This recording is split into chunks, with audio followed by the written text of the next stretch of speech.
Filming? Is this live?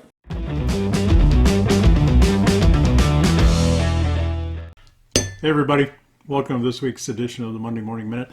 Another great weekend weather-wise. I hope everybody got a chance to get out and enjoy some of it at some point anyway.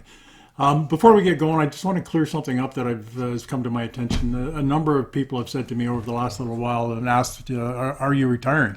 And when I push them on that, they kind of indicate that it's a competitor that's telling them that. So unless this competitor knows something about the inner workings of Areva that I don't know about, I'm not going anywhere anytime soon. So just to lay that to rest, you're stuck with me yet.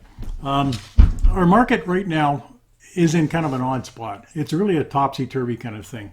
Prices are up, supply is down. Business is really not back to normal yet. So why is that? What's going on exactly? First, we'll deal with the pricing. Why are they up? Excuse me. Two major factors, pulp and freight. Freight has gone crazy price-wise, and it's going to continue to rise. There's no carriers around to find. Everybody's busy doing online delivery stuff. And so, of course, when you can't find a product, the price goes up. Pulp, similar situation. We've talked before about how there's a worldwide pulp shortage right now. Pulp obviously is a major component of paper making. When pulp goes up, paper goes up. Those two main reasons why paper prices are up. So the other part of it is the supply issue. Are we in a paper shortage? Why are we in a paper shortage if we are? Business is not back to normal yet. Well, that's true. But there have been a lot of closures, both mill closures and machine closures within mills that are still open. And business is rising, slowly, but it is rising.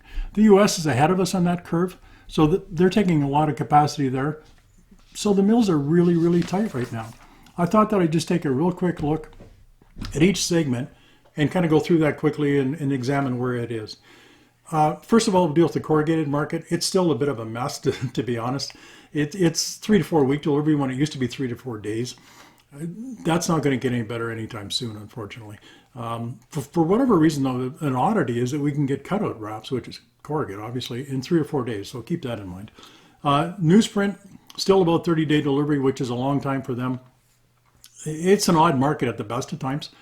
And right now, pricing, as usual, is all over the map, but it's greater now. There's a 14 to 15% price difference from one mill to the next, and newsprint is virtually the same stuff wherever you get it. Next, uncoated free sheet.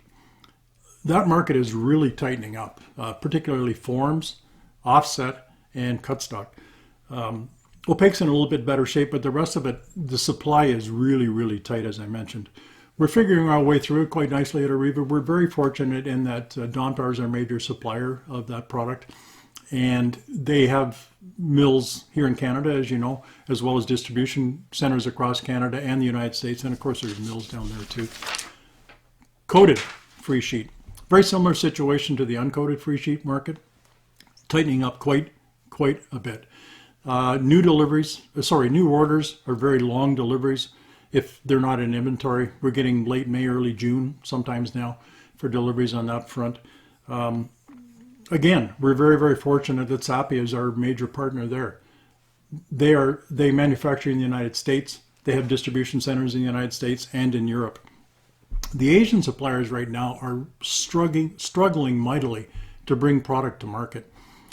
The cost of containers has just gone out of sight. We've heard increases as much as 10 times. I can't verify that, but that's what I've heard. The West Coast ports are seemingly either working at half staff or are on strike. The port of LA, for instance, they've got ships lined up into the Pacific Ocean for 2, 3, 4 days waiting to get unloaded. That's not going to change anytime soon. It's a very poor outlook for the Asian market. We're fortunate that the European product, of course, comes in on the East Coast through Halifax, Boston, whatever, New York. So it's a much better situation there. Lastly is the coated board situation. Tangle's, frankly, still not in great shape. Specials are hard to get.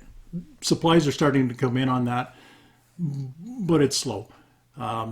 Again, we're very fortunate that we have two great options. As I've mentioned many times, we've got Spectro with its superb finish and foldability made in the United States. And we've got Kalima, good Canadian product, post-consumer waste, FSC, and as I said, made here in Canada. So you may notice a theme here. Areva has built their business on dealing with sustainable mills that are North American and have European components. They're not going anywhere. They're not going to abandon us in times that are tough like some others are right now. It's just something to think about as the market tightens up and we go forward. So that's kind of where the market is right now. Before I get to the joke, I think that this is our penultimate video. Next week might be the last one. I had hoped at this point to be doing an interview series, and because of COVID, I can't do that. So I may take a bit of a break. I'm not 100% sure, but I think so. But I thought if you're interested, it might be kind of fun. If next week is the last one, which I think it will be for a while, why don't you, if you want, send in a video of yourself telling a really bad joke. If you're not comfortable doing it on video, send in an audio thing, and I'll just put a picture up. I'll use Bobby or something like that. Whatever works. It might be kind of fun to end off that way. So anyway, speaking of the bad joke, here it comes. So I was very lucky when I was a kid. We had a cottage from the time I was 6 months old. And I developed a lot of great friendships up there. And I was able to go up there the day after school and come back on Labor Day. So I made some really, really good buddies. And when we're younger, it's a long summer. There's not a lot to do. So my good buddies and we would quite often play hide and seek. But the games would go on for hours and hours at a time. Because, good friends are hard to find. So that's it. I'll see you next week. Send your videos if you want. See ya.